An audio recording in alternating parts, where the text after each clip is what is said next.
Mount Abu famous honeymoon destination होने के साथ ही में एक पवित्र धार्मिक स्थल भी है।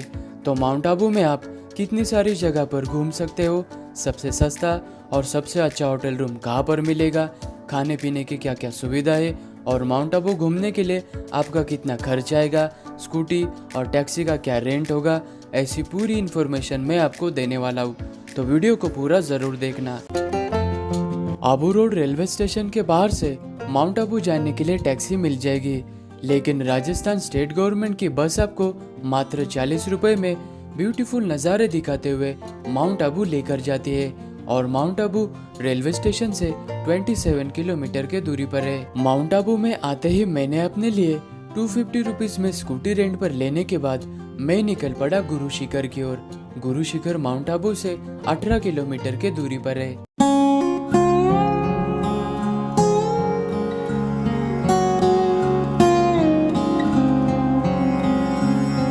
पार्किंग एरिया से 10 मिनट सीढ़ियों से चलकर आने के बाद आप गुरु दत्तात्रेय जी के मुख्य मंदिर के पास में पहुंच जाओगे और इसी मंदिर के अंदर एक गुफा बनी हुई है और यहीं पर गुरु दत्तात्रेय जी ने 12,000 वर्षों तक तपस्या की थी।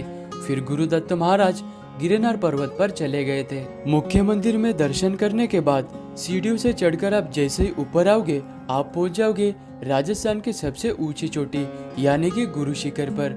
गुरु शिखर आरावली माउंटेन रेंज में लोकेटेड है।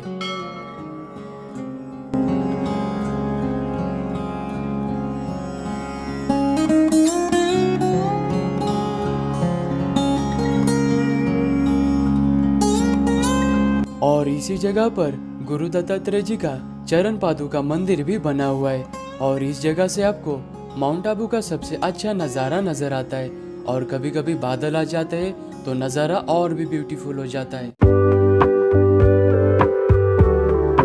गुरु शिखर जाने से पहले आपको ये वाला शूटिंग पॉइंट नजर आता है। इस जगह पर बहुत सारे मूवीज की शूटिंग हो चुकी है।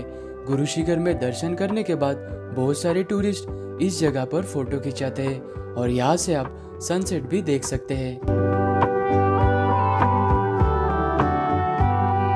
अभी हम आ चुके हैं अचलेश्वर महादेव मंदिर में, जो माउंट आबू से 10 किलोमीटर के दूरी पर है।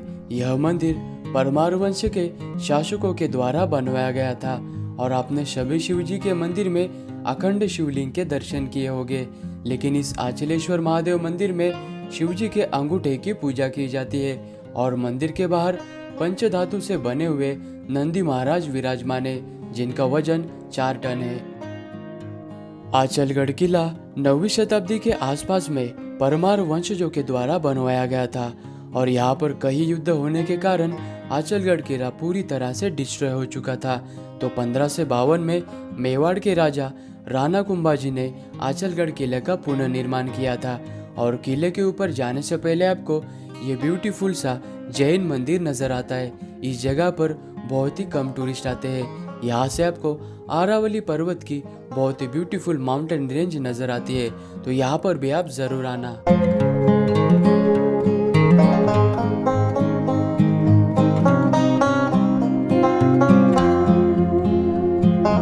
अभी मैं आचलगढ़ किले के सबसे ऊंचे शिखर पर हूँ और आचलगढ़ किला है पूरा मतलब खराब कंडीशन में, कुछ बचा ही नहीं है, लेकिन यहाँ पर एक मंदिर है और एक पानी का कुंड है और आप जब ऊपर आओगे तो आपको एक जैन मंदिर नजर आएगा, वहाँ पर भी आप दर्शन कर लेना।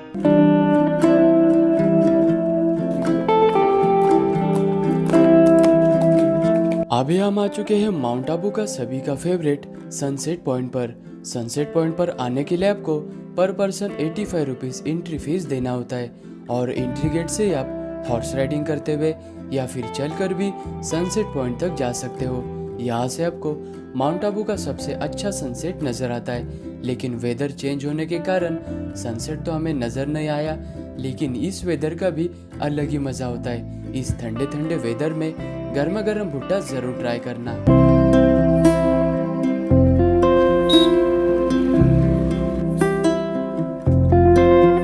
और जैसे ही रात हो जाती है सभी टूरिस्ट माउंट आबू के मेन मार्केट एरिया के पास में आ जाते हैं। यहाँ पर आप शॉपिंग कर सकते हैं, गेमिंग वगैरह भी खेल सकते हैं और माउंट आबू की मीठी रबड़ी आप जरूर ट्राई करना। और रात के समय में नक्की लेक और भी ब्यूटीफुल नजर आ जाती है और माउंट आबू में मैं मिड टाउन होटल में रुका था। माउंट आबू में आपको कहीं पर भी 1000 से लेकर 2000 तक होटल रूम मिल जाएंगे और सस्ते ऑप्शन के लिए आप धर्मशाला में भी रुक सकते हैं। और माउंट आबू में खाने पीने की कोई भी कमी नहीं पड़ने वाली।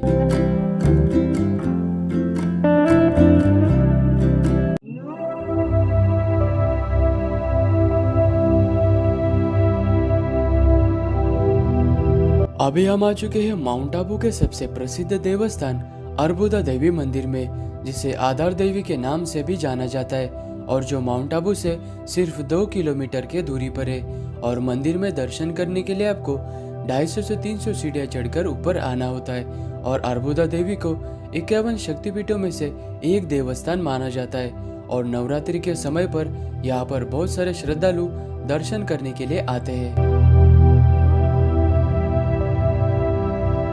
अर्बुदा देवी मंदिर से 5 मिनट के ही दूरी पर Brahma Kumari universal peace hall है, जिसे ओम शांति भवन भी कहते हैं। इस जगह पर बहुत ही कम टूरिस्ट आते हैं, तो यहाँ पर भी आप एक बार जरूर विजिट करना।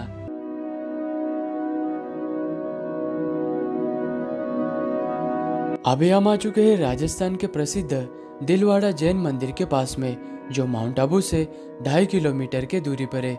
और मंदिर परिसर में टोटल 5 जैन मंदिर बने हुए, जो अलग अलग लोगों के द्वारा बनवाए गए थे।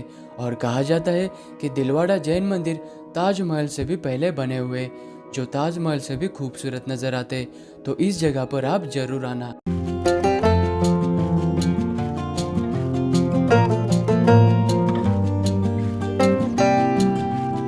अभी हम आ चुके हैं माउंट आबू के सबसे फेमस और सभी की फेवरेट नक्की झील पर।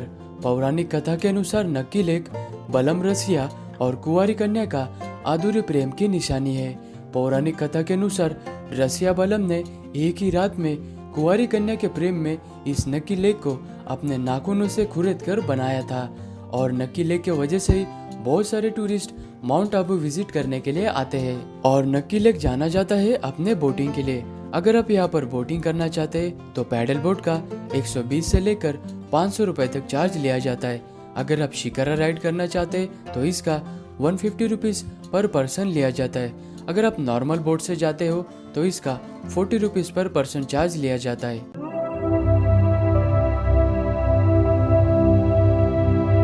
अभी हम आ चुके हैं टोड रॉक व्यू पॉइंट पर।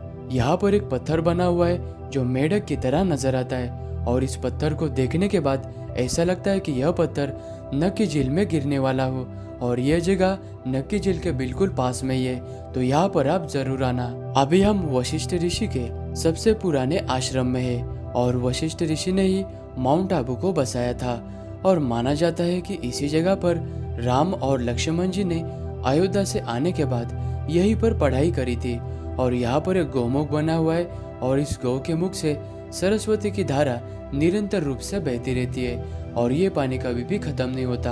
और इस जगह पर आने के लिए आपको 700 से 800 सीढ़ियां उतरकर नीचे आना होता है और वापस ऊपर जाने के लिए आपको आधा घंटे का समय लगता है। अभी हम आ चुके हैं ट्रेवर टैंक पॉइंट पर। ये वाली जगह माउंट आबू से 4 किलोमीटर की दूरी पर है और ये वाला पॉइंट माउंट आबू के फॉरेस्ट डिपार्टमेंट के अंडर में आता है। यहाँ पर आपको भालू और इस छोटे से तालाब में आपको क्रोकोडाइल और कलरफुल फिश देखने को मिलते हैं। और ये वाली जगह नेचर के बीच में लोकेटेड है। थोड़ा सा अंदर होने के कारण इस जगह पर बहुत ही कम टूरिस्ट आते हैं। ट्रेवर्स टैंक पे पर पर्सन 85 रुपीज़ और 2 व्हीलर का 55 रुपीज़, कुल मिलाकर 140 रुपीज़ एंट्री फीस है। और माउंट आबू आते हो तो यहाँ पर आपको ज़रूर आना चाहिए।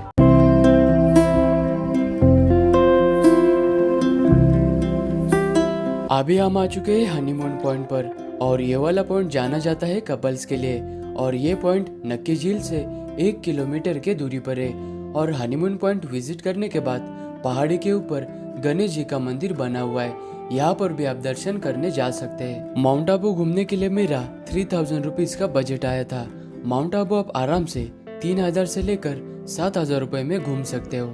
सो इस व्लॉग को यहीं पर एंड करते हैं। अगर मेरी वीडियो आपको अच्छी लगी तो वीडियो को लाइक करना, चैनल को सब्सक्राइब करना। मिलते हैं आपको नेक्स्ट व्लॉग में।